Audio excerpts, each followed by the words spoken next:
বিসমিল্লাহির রহমানির রহিম। আসসালামু আলাইকুম রহমতুল্লাহি ওয়া বারাকাতুহু। ইন্নাল হামদুলিল্লাহ ওয়াসসালাতু ওয়াসসালামু আলা রাসূলিল্লাহ ওয়া আলা আলিহি ওয়া আসহাবিহি ওয়া মান ওয়ালাহু আম্মা বা'দ। সুপ্রিয় দর্শক শ্রোতা ভাই বোনেরা, আজকাল অনেক অভিভাবক, অনেক বাবা মা আমাদের কাছ থেকে এমন কোনো আমল, এমন কোনো দোয়ার কথা জানতে চান যে আমল বা দোয়া করলে আল্লাহ সুবহানাহু ওয়া তাআলার কাছ থেকে নিজের সন্তান এবং নিজের অধীনস্থদের উজ্জ্বল আগামী সুন্দর ভবিষ্যৎ এটা আশা করা যেতে পারে, আল্লাহ সুবহানাহু ওয়া তাআলার কাছ থেকে চেয়ে নেওয়া যেতে পারে। সত্যি আজ একজন অভিভাবকের, একজন বাবার, একজন মায়ের সবচাইতে বড় দুশ্চিন্তার কারণ হলো নিজের সন্তানের উজ্জ্বল ভবিষ্যৎ নিশ্চিত করতে পারা। এর চাইতে বড় চ্যালেঞ্জের বিষয় এ যুগে আর নেই বললেই চলে। তো এই জন্য কোরআন কারীম থেকে আজ আমরা 4টি আমলের কথা বলবো, যে আমলগুলো করলে ইনশাআল্লাহ আমাদের সন্তানের উজ্জ্বল ভবিষ্যৎ আমরা আশা করতে পারি।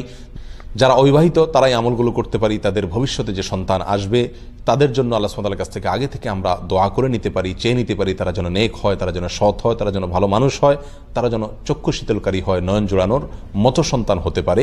আর যারা বিবাহ করেছেন, সন্তান হয়েছে, তাদের সন্তানগুলো যেন ভালো হয়, সেই জন্য আমরা দোয়াগুলো এবং আমলগুলো করতে পারি।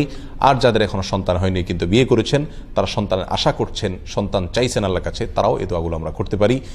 তার ভিতরে প্রথম আমলটি বর্ণিত হয়েছে সূরা আলে ইমরানের 38 নম্বর এবং 39 নম্বর আয়াতে। 38 নম্বর আয়াতে আল্লাহ সুবহানাহু ওয়া তাআলা তার একজন নবীর কথা উল্লেখ করছেন, যিনি ছিলেন জাকারিয়া আলাইহিস সালাতু ওয়াস সালাম। বাইতুল মাকদিসে তিনি আল্লাহ সুবহানাহু ওয়া তাআলার কাছে দোয়া করেছিলেন, রব্বি হাবলি মিন লাদুনকা যুররিয়াতান তাইয়্যিবাহ ইন্নাকা সামিউদ দুআ।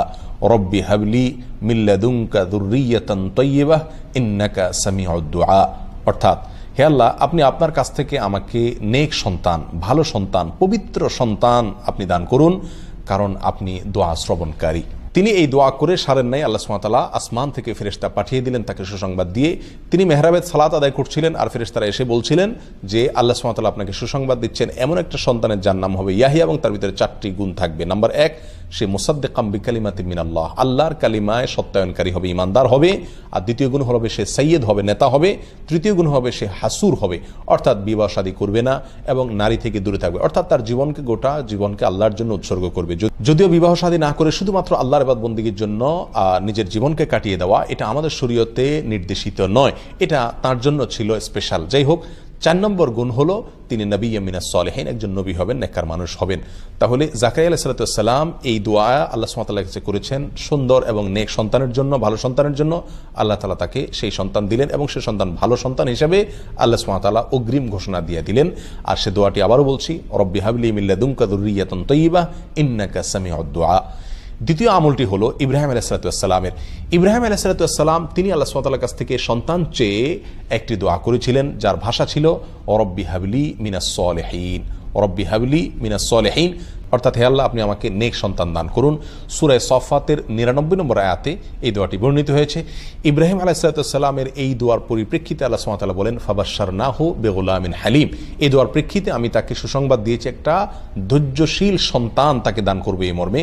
এবং সেই ধৈর্যশীল সন্তান হিসাবে আল্লাহ সুবহানাহু ওয়া তাআলা যাকে দিয়েছেন তিনি হলেন ইসমাঈল আলাইহিস সালাতু ওয়াস সালাম, যার বংশে জন্মগ্রহণ করেছেন আমাদের নবী মুহাম্মদ সাল্লাল্লাহু আলাইহি ওয়াসাল্লাম। তাহলে ইব্রাহিম আলাইহিস সালাতু ওয়াস সালাম এমন এক সন্তান আল্লাহর কাছে চেয়ে নিলেন, যেই সন্তান পৃথিবীর ইতিহাসে অন্যতম সেরা নবীদের মধ্য থেকে একজন, যার নাম ছিল ইসমাঈল। আর সেই সন্তান তিনি লাভ করেছেন যে দোয়া পড়ে, সেটি হলো রব্বি হাবলি মিনাস সালিহিন। অতএব আমরাও এই দোয়া করতে পারি আমাদের সুন্দর আগামীর জন্য, সন্তানদের সুন্দর ভবিষ্যতের জন্য এবং নেক সন্তানের জন্য, রব্বি হাবলি মিনাস সালিহিন। 3 নম্বর আমল হলো, দোয়াটি হলো রব্বানা হাবলানা মিন আজওয়াজিনা ওয়া যুররিয়াতিনা কুররাতা আয়ুন ওয়াজআলনা লিল মুত্তাকিনা ইমামা। এই দোয়া যারা পড়ে আল্লাহ সুবহানাহু ওয়া তাআলা তারা জান্নাতি হিসাবে এই সূরায় ঘোষণা দিয়েছেন পরবর্তী আয়াতে। তো এই আয়াতের মধ্যে নেক সন্তান চাওয়ার কথা বলা আছে, রব্বানা হাবলানা মিন আজওয়াজিনা ওয়া যুররিয়াতিনা কুররাতা আয়ুন, অর্থাৎ আল্লাহ এমন স্ত্রী সন্তান আমাদেরকে দান করুন যে স্ত্রী সন্তান আমাদের চোখ জুড়াবে, আমাদের নয়ন জুড়াবে, চোখ শীতল করে দিবে এবং তারা মুত্তাকিদের ইমাম হবে। এই দোয়া এর মাধ্যমে আমরা নেক সন্তান, নেক স্ত্রী, আমাদের সুন্দর পরিবার, ভালো এবং পবিত্র পরিচ্ছন্ন পরিবার আল্লাহর কাছে আমরা চেয়ে নিতে পারি।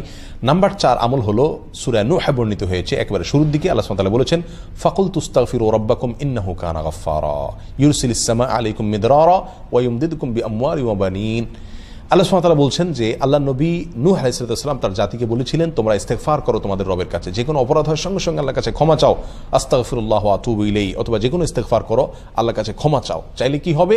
আল্লাহ তোমাদেরকে বৃষ্টি দিবেন এবং সন্তান এবং সম্পদ দিয়ে শক্তিশালী করবেন, অর্থাৎ এমন সন্তান পাবো, এমন সম্পদ পাবো যার ফলে আমার হাত শক্ত হবে, আমি শক্তিশালী হব। তার মানে নেক সন্তান ইনশাআল্লাহ আশা করা যেতে পারে ইস্তিগফারের মাধ্যমে। আবার বলছি, 4টি আমলের ভিতরে প্রথম আমল ছিল জাকারিয়া আলাইহিস সালামের দোয়া, রব্বি হাবলি মিন লাদুনকা যুররিয়াতান তাইয়্যিবা ইন্নাকা সামিউদ দুআ। দ্বিতীয় আমল ছিল ইব্রাহিম আলাইহিস সালামের দোয়া, রব্বি হাবলি মিনাস সলিহিন। 3 নম্বর আমল হলো সূরা ফুরকানের 74 নম্বর আয়াতে, রব্বানা হাব লানা মিন আজওয়াজিনা ওয়া যুররিয়াতিনা কুররাতা আয়ুন ওয়াজআলনা লিল মুত্তাকিনা ইমামা। আর 4 নম্বর আমল হলো বেশি বেশি ইস্তিগফার করা। এই 4টি আমল করলে ইনশাআল্লাহ আল্লাহ সুবহানাহু ওয়া তাআলা এমন সন্তান, এমন পরিবার আমাকে দান করবেন, যে পরিবারের প্রতিটি সদস্য, যে সন্তানরা আমার চোখ জোড়াবে, নয়ন জোড়াবে, চক্ষু শীতল করবে, আমার হৃদয়কে ঠান্ডা এবং শীতল করে দিবে ইনশাআল্লাহ। বিভিন্ন নবী রাসূলগণ এই সমস্ত দোয়াগুলো করে তারা ভালো ফল পেয়েছেন, ইনশাআল্লাহ আমরা ভালো ফল পাবো সে আশা করতে পারি। তবে মনে রাখতে হবে, শুধু দোয়া করলেই হবে না, আমাকে বাবা এবং মা হিসাবে, অভিভাবক হিসাবে আদর্শ মানুষ হতে হবে, আল্লাহর কাছে পাশাপাশি দোয়া করতে হবে, এবং তারা যেন ভালো মানুষ হয় সেরকম ভালো পরিবেশ তাদেরকে দিতে হবে, এবং অন্যান্য শর্তগুলো ফুলফিল করতে হবে। তাহলে ইনশাআল্লাহ আমাদের দোয়াগুলো আল্লাহ সুবহানাহু ওয়া তাআলা শুনবেন এবং আমরা সুন্দর ভবিষ্যৎ তাদের নিশ্চিত করতে পারবো। আল্লাহ তাআলা আমাদের সকলকে এমন সন্তান দান করুন, যে সন্তান আমাদের চোখ জোড়াবে, নয়ন জোড়াবে, অন্তরকে শীতল করবে। জাযাকুমুল্লাহ ওয়া আখিরু দাওয়ানা আনিল হামদুলিল্লাহি রাব্বিল আলামিন। ওয়াসসালামু আলাইকুম ওয়া রাহমাতুল্লাহি ওয়া বারাকাতুহু।